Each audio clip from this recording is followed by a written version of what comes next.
Center, the Library of Congress World War II Veterans Project. We're fortunate today to have with us Mr. Oliver Christian Bosbyshell.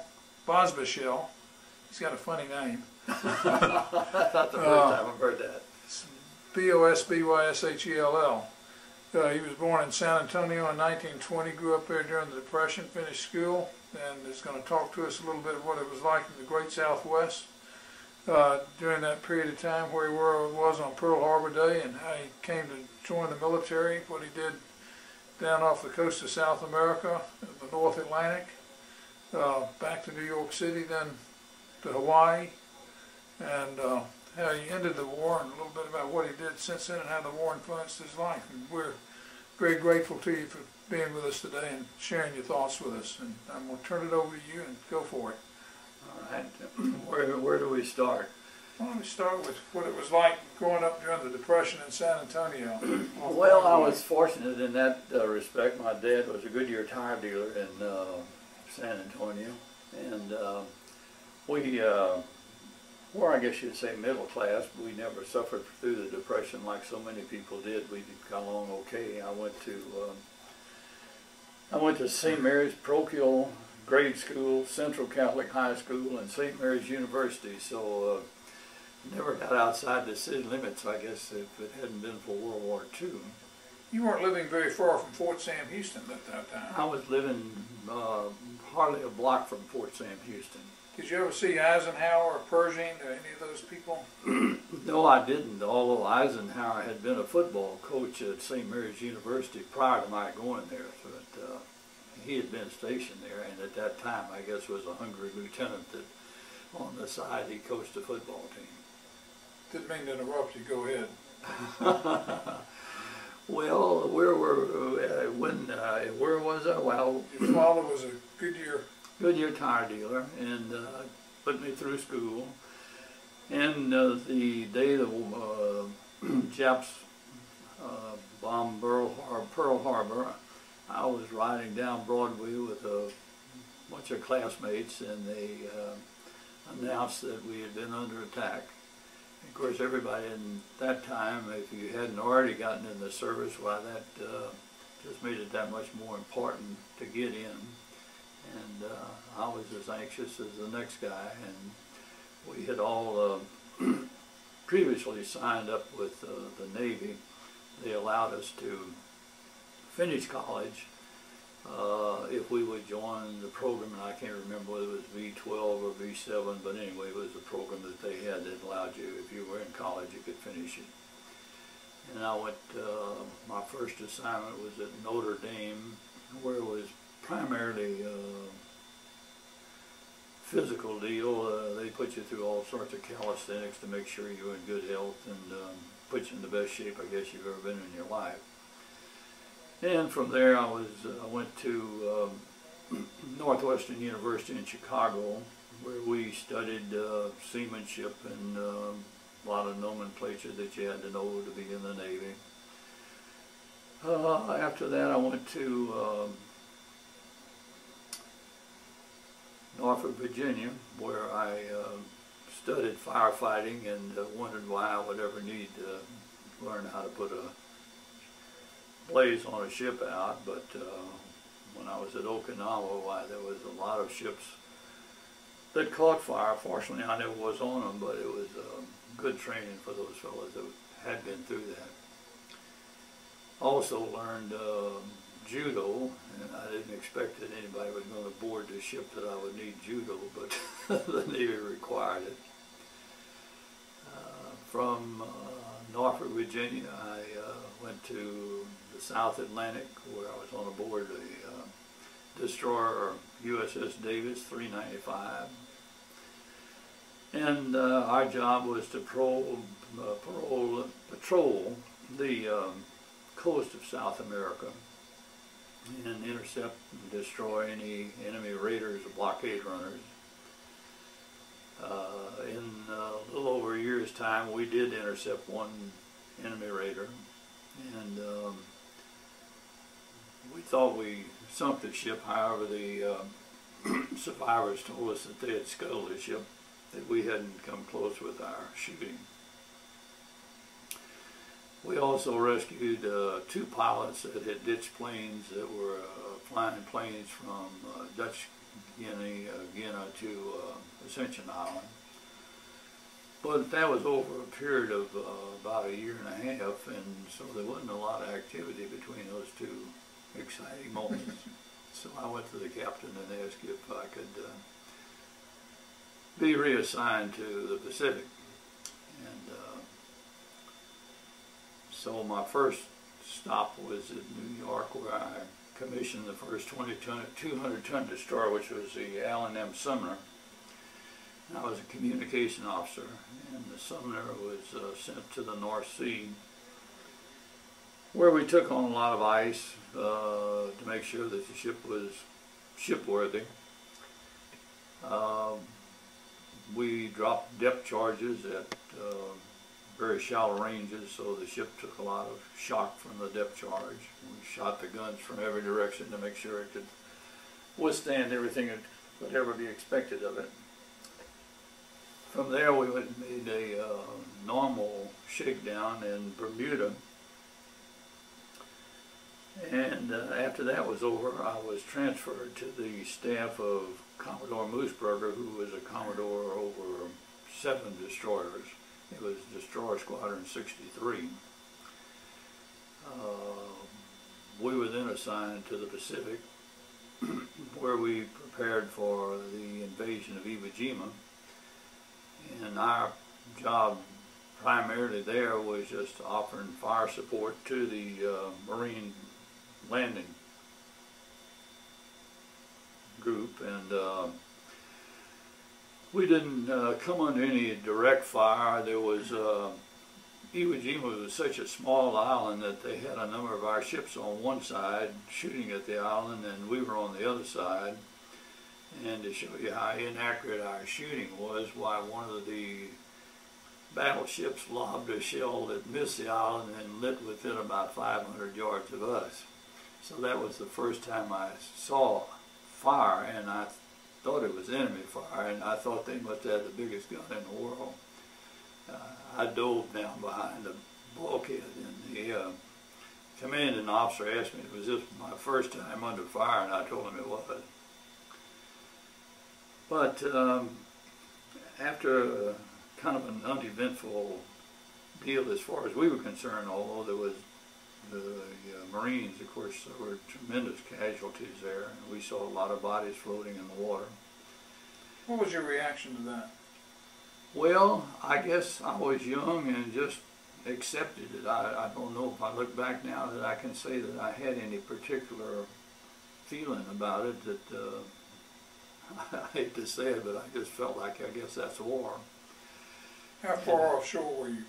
We were anywhere from 1,000 yards to 500 yards. When we were in for support, we would maybe move into within 500 yards of the shore, but most of the time we were out 1,000, 1,500 yards. And the bodies were floating out that far? No, we could see them when we were at 500 yards. We could see them floating back out then, yeah. Okay. And there were, of course, boats out there picking them up. And we of course, weren't involved in that part of it. Then when Okinawa came along, you mentioned earlier before we turned on the TV about Suribachi, thinking that you may have seen it, which we've heard other people express. Would you mind commenting on that? About, oh yes, well, the flag raising, it's been, I guess, 60-some years since I was at Iwo Jima, and I have often said that I saw the flag raising there, and as I get older, I really wonder if I actually saw it, because at the closest we would have been 500 yards, and I imagine the man would look pretty small at that distance. But I feel like that I saw it going up. I may be wrong, but I do know that it hadn't been up long, because I know I was standing there and all of a sudden I saw the flag. But that was kind of a, and of course you didn't realize what a momentous occasion that was, until after it was all over. The war was over and it was so much made of it. I wish now I'd have taken a little bit better. Wish you'd taken a picture. That's right. Maybe I could have had a picture like that too. But then we went down to the Philippines, and we prepared for the invasion of Okinawa, and that's where I really found out what war was all about. We were at Iwo for 96 days, and my boss, which was Commodore Musel, was commander of Task Flotilla 5, which consisted of 100 destroyers and 50 DEs. And I may be wrong on my numbers, but I believe 80 or 88 of those destroyers were damaged. And I think the total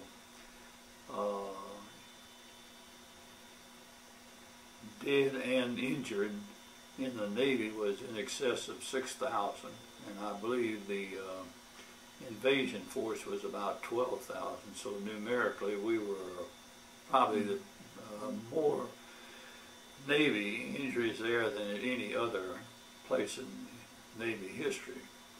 There were about 1,400 ships in the anchorage, and the object of the kamikazes coming in there was to try to destroy those ships because they were the ammunition carriers, the provision, the fuel, and really the life blood of the invasion force. And it was our job, the destroyers, were to intercept those kamikazes and do away with them. And so the destroyers were on a picket line about 70 miles out from the island. And then they put another ring about 25 miles, and the destroyers on the outer picket line, their job was to notify the carriers of approaching enemy aircraft, and then the carriers would launch planes and intercept the kamikazes. And they did a tremendous job, but I know the first day 200 got through, so although they got maybe 2 or 3 times that many. What was the time interval between when the destroyers on the outer perimeter would pick up the signal, I guess on radar, that the kamikazes were coming, and the time the carriers would have planes up in the air? Do you have any idea what the time delay was? Or? Well, you know, they were 70 miles out, and let's say the radar maybe could pick them up another 35 miles or so, so I'm guessing that the planes were maybe like 100 miles out. Maybe they were going 200 miles an hour. I don't know how a plane flew in those days. Those were not very good planes. They may not have gone much over 100 miles an hour. So they may have had maybe an hour. So the radar would only pick up bogeys 35 or 40 miles out beyond? That would be my guess. Okay. They might get maybe out to 50 miles. Okay. And they were 70 miles out. So there wasn't a whole lot of time. Oh, there was very little time. I mean, those planes on the carriers were sitting on ready, and the instant that the radar picket officer would notify them, they started launching planes. And those pilots were unbelievable because they would follow those planes right into the anchorage. And the anchorage, we had all the planes, all of the destroyers that were not out on the picket ship were in the anchorage. And they were either getting supplies, fuel, ammunition, or whatever, but they were armed and ready to shoot. And so the sky was just covered with tracer bullets. You just wonder how anything could get through. So the destroyers were shooting, everything that was in that anchorage was shooting, and the Marines came right in. We shot down several Marine planes because they just wouldn't cut off. They were going to fall right down to the water. Do you remember your feelings the first time you knew that you were going to be attacked? I was scared. You know, you just can't believe the, you know, you see the ships around you going up in flames, and you see all this aircraft shooting. Dutch Dudeman, who was my immediate superior, told me, he said, you'll get used to this. And the first time I heard it, I thought he'd got to be nuts. But it's amazing, you do get used to it. You just, after a while, don't think you're going to be the one that's going to get hit. The first hour, I guess, is probably the roughest. We had 96 days of it,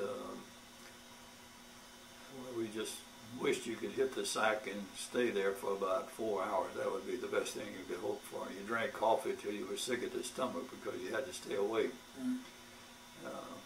That was about the toughest part of it. Fortunately, nobody on our ship was hurt. It was a kamikaze crashed right close to us, and some of the debris caused minor injuries to some of the guys on the deck, but there were no serious injuries. But like I say, it was about 6,000 Navy people that weren't so lucky. When the war ended, why, we had gone into Shanghai. We had first gone into North Korea, or Korea at that time, and just to let the people know that the war was over. Then we went to Shanghai, and I was waiting for transportation then back to the States to get discharged, and the first ride I got me as far as Pearl Harbor, and I checked in to get further transportation back to the States, and they told me to report to Commander Destroyer Pacific for further assignment, and I said, well, it's got to be a mistake, you know, I'm on my way out of this man's Navy. But anyway, I naturally reported, and my old boss, Commodore Musel, greeted me, and he said, I saw you were coming through, and he said, I got a job for you. He took me into a room about the size of this, or maybe bigger, and there were file cabinets 4 drawers high all the way around. And he said, all you got to do, these are the logs of every ship that operated in the Pacific during World War II.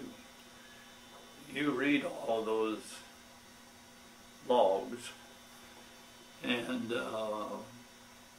during the war we were too busy to recognize people that were deserving of commendations.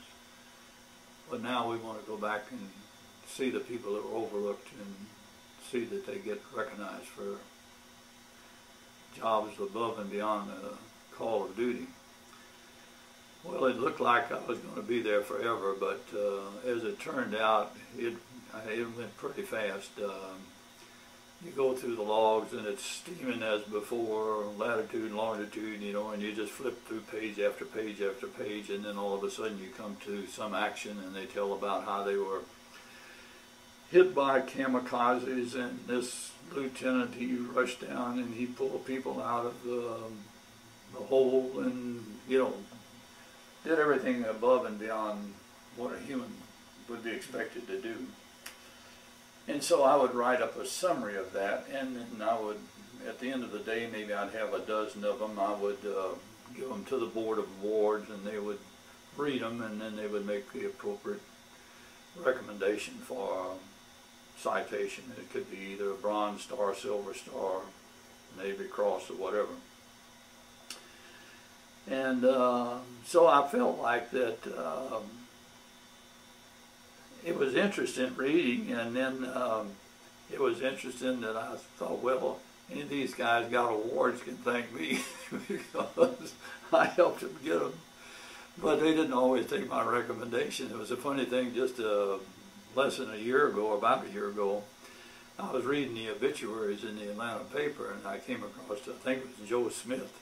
The reason the name rang a bell was that the name of the ship he was on was a Laffey, and we had, when we were in Bermuda, the Laffey was there, and there's all kind of scuttlebutt goes on in the Navy, and there was a big thing about what the Laffey had done. That so anyway, that was kind of in my mind. But in the obituary column, it was a citation that he had received while he was in the Navy, and I read that. I thought, that's my citation. So I wrote the widow and told her about the situation and how I had been chosen on this to help the Board of Awards, and had recommended him for the thing. I got a very nice letter back from her, and then it turns out he's got 2 sons that live in Atlanta. One of them is head of the dental department at the VA hospital, and I got a nice letter from him. And then there was another son, I've forgotten now where he was from, but he wrote a very nice letter thanking me for the letter that I had written, and that. So that was kind of an interesting thing to happen after 60 years afterwards.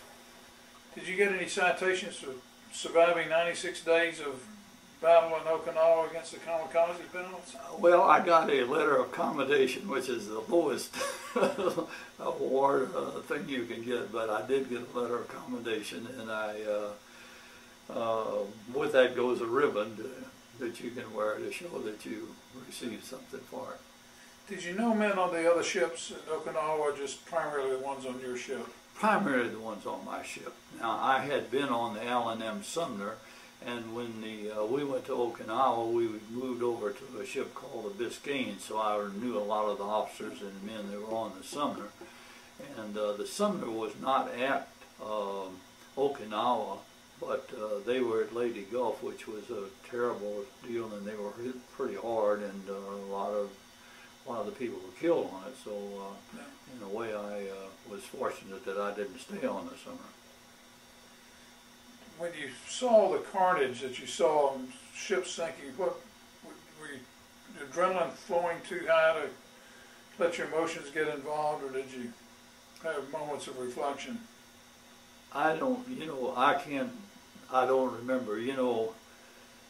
When I came back from the service, somebody asked my dad, they said, "Do you think that your son has changed?" He said, "The only thing I noticed, he's changed clothes." I think that's the way I felt. I don't know. I guess I was kind of numb through it all. I had that period, the first time we were under fire, of being deathly afraid, and but I think after that day, I guess it's just like driving a car in Atlanta. You hear about people getting killed and you see terrible wrecks, but it doesn't happen to you, and you just keep driving. Just keep driving. That's right. Don't think about it. Where were you when you heard Germany had surrendered? We were at we were at Okinawa, but it really didn't mean a whole lot to us. We were interested in Japan, and of course we were glad to see it happen. We were hoping that there would be a lot more people that would come over and help our side of the deal. But the part that I do remember is that when Japan surrendered, the first word we had was that they would surrender under conditions, and the United States said, "No, we want an unconditional surrender." And I know my personal thought was we might, concede to a few conditions. But anyway, the government was smart because they knew they had no choice but to surrender unconditionally. And where was I? I was in an officers' club in the Philippines. And we were getting ready then for an invasion of southern Kyushu, which is the southern end of Japan. So you were going to be part of the invasion force? Right. Okay. We weren't looking forward to that because we just had 96 days at Okinawa, and I figured this would be just more of the same. And where I can't say that I was nervous about it, I was ready to get out of the Navy. I'd had all of it. I'd opened it. You didn't need to be a hero anymore. No. Where were you when you heard about the atomic bomb? Well, we were still in the Philippines, and of course that's what I guess brought on the surrender. And we were surprised as anybody that we had such a thing, but tickled to death that there was such a thing, because we could imagine, we had seen what happened at Okinawa. There wasn't a soul surrendered at Okinawa. Yeah. Every single Jap died there, and I think at Iwo Jima, and I think at Okinawa there was something like 200 out of about 200,000 that surrendered, so you just knew that there wasn't going to be any surrender. It was just you're going to have to kill every one of them, or they're going to have to kill us. Did you go on shore in Okinawa and Iwo Jima? Yes, I did. We went to on shore both places, and we went to the caves that the Japanese had hidden in, and we went to some of the graveyards, which were kind of, and I don't know if that's their no standard deal, but they had jars, and they had the guys fold them up and put them in bottom first with their feet and head up, you know, because these were just skeletons. Yeah. And I picked up a couple of rifles and some souvenirs, knives and things like that I was going to bring back, and then when I left there, I thought, I don't know, this might just create a slowdown in me getting out. They want to, know where I got them and how I got them, and so I ended up just leaving them in Pearl Harbor. And it was funny, we had been on a ship there, the Hyman, and we got off of it, and right after we got off of it, it was one of the ships that was sunk. And so the Navy assumed that we had lost all of our belongings on there. And we had binoculars, the Commodore had binoculars, and I had binoculars, the Chief of Staff had binoculars. I think we had about 6 binoculars. And then we had typewriters and I don't remember what all. Well, they sent a whole new supply of things, new binoculars. Well, we had everything. So I asked the Commodore, I said, what do I do with all this extra stuff? He said, don't talk to me about it. I don't know what you do with it. That's your problem. So I got to Pearl Harbor. In the meantime, I'd left the typewriters on the ship. But I thought, gosh, these beautiful binoculars, I hate to leave them. So I went to the supply depot at Pearl Harbor to turn in the binoculars, and the guy said, look, as far as the Navy is concerned, they went down with that ship, and I'm not going to go through all the paperwork explaining where they are. He said, if I was you, he said, there's a dock here. I'd go out to that dock and throw them in the drink out there, because that's where the Navy figures they are. So I didn't do that. I gave them to a supply chief there. I don't know what he did with them, but I was afraid to bring them home. But if you had to pick the one memorable experience that you remember or recall more than anything else from your time at Okinawa and Iwo Jima and the Pacific, what would it be, do you think?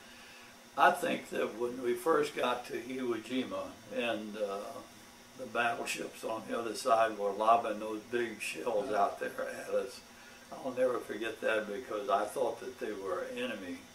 Yeah. And they were landing, not 500 yards sounds like a long ways, but when you got a 16-inch gun, it makes an awful shock, even at that distance. And they were lobbing them over there around us at about that distance. It exploded when it hit the water? Yes. And I mean, it exploded. It sounded like an atomic bomb going off, it was awful. And we had several of those hit relatively close to us, and somebody wised up. Of course, we had planes that were bombing also, but we're not doing any good at all, because all they did was got in the caves, and we didn't soften up the island one iota. And the same thing at Okinawa. We got there 4 or 5 days before the invasion. Now, you were a communications officer. Yes. Does that mean that you communicated with the battleship that was lobbing 16-inch shells over in your direction to tell them to quit? I should have. I don't know. I didn't know what they were, but I didn't originate any thing. It's only what the Commodore told me to send. You couldn't tell him you were scared to tell the guy to please stop? I think that more than anything else. Of course, once I got over that, then we just kind of accepted it. But, it's like if you've been around backup alarms, that they put on trucks. Well, I've been around them for a while, and the first day you watch it, you make sure you're not going to get backed over, and after a while you just get where you don't even pay any attention to them. That's kind of the way that was. Can you recall any outstanding humorous event that occurred during the heat of battle that you, in retrospect, laugh at, other than the fact that realizing there was your own battleship shelling you? Well, you know, you'd almost have to be in the Navy to appreciate this joke, but I didn't make any points with the captain on one of the ships I was on. We were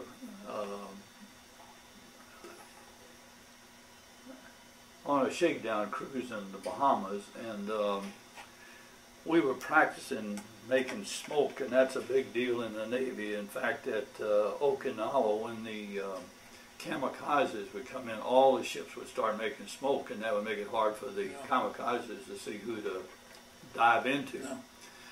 So we were practicing a thing like that, and this was another destroyer, but it was supposedly a transport ship, and our job was to cross their bow and lay down a smoke screen 1,000 yards in front of them. Well, they're going this way and we're going this way. Well, the Navy has a thing they call a maneuvering board, and my job on the as a communication officer, my battle station was on the bridge. And so the captain turned to me and he said, give me a course and speed. We of course knew the course and speed that the so-called transport was going. Give me a course and speed to pass 1,000 yards in front of this ship here, and of course in the meantime we're making smoke.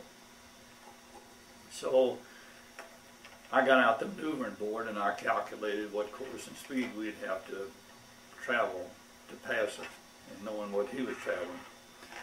So I gave that to the captain. The captain said, well, that's going to put us too far in front. He said, I'm going to come to the right of that a good bit.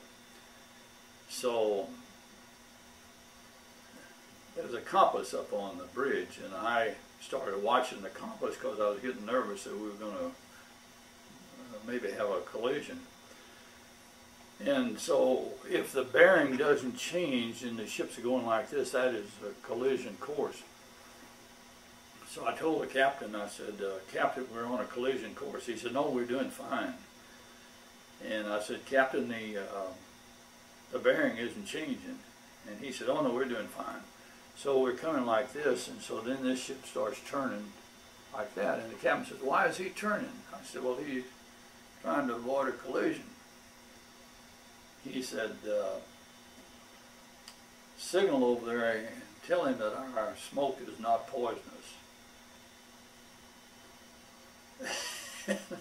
I thought, I can't believe that I'm going to do this.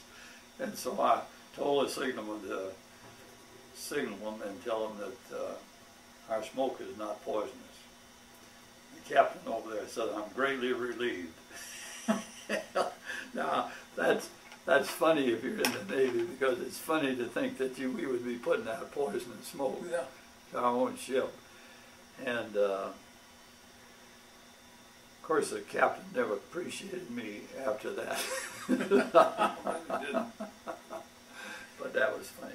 Were you married at the time you were overseas? No. Did you have a girlfriend? No.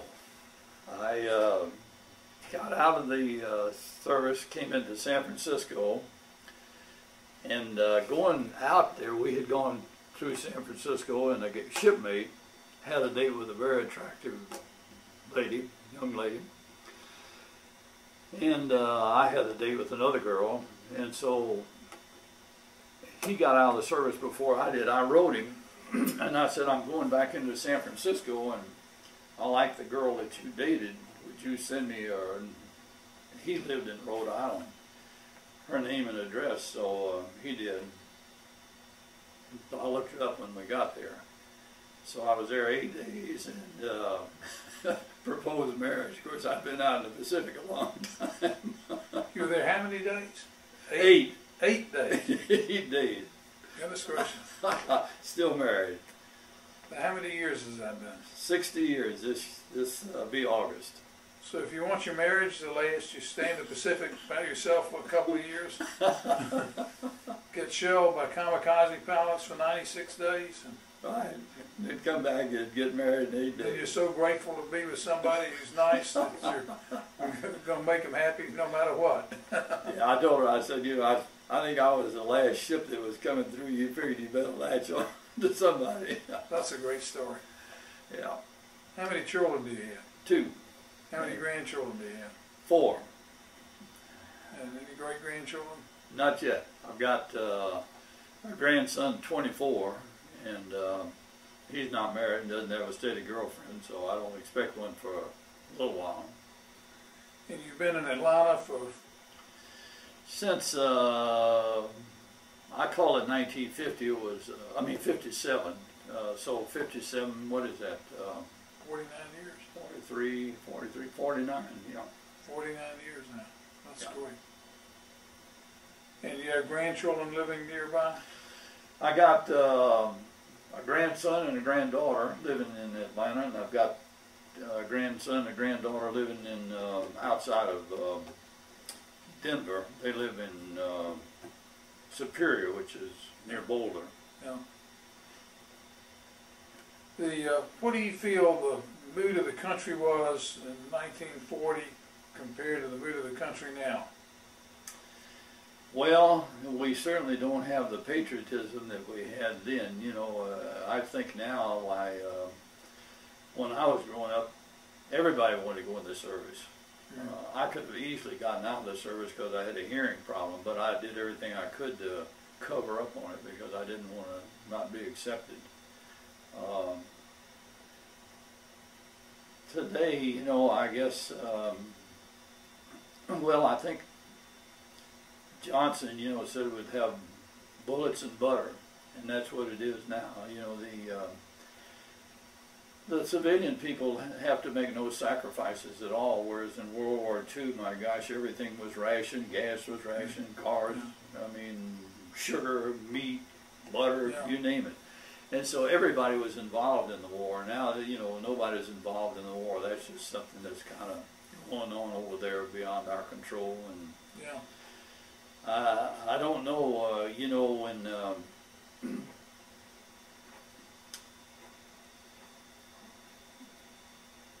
I don't know. I just hope that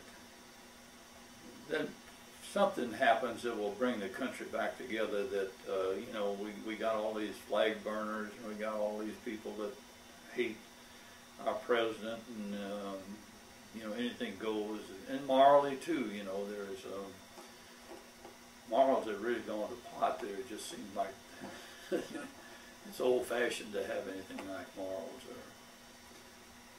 There are a lot of people that want to destroy them.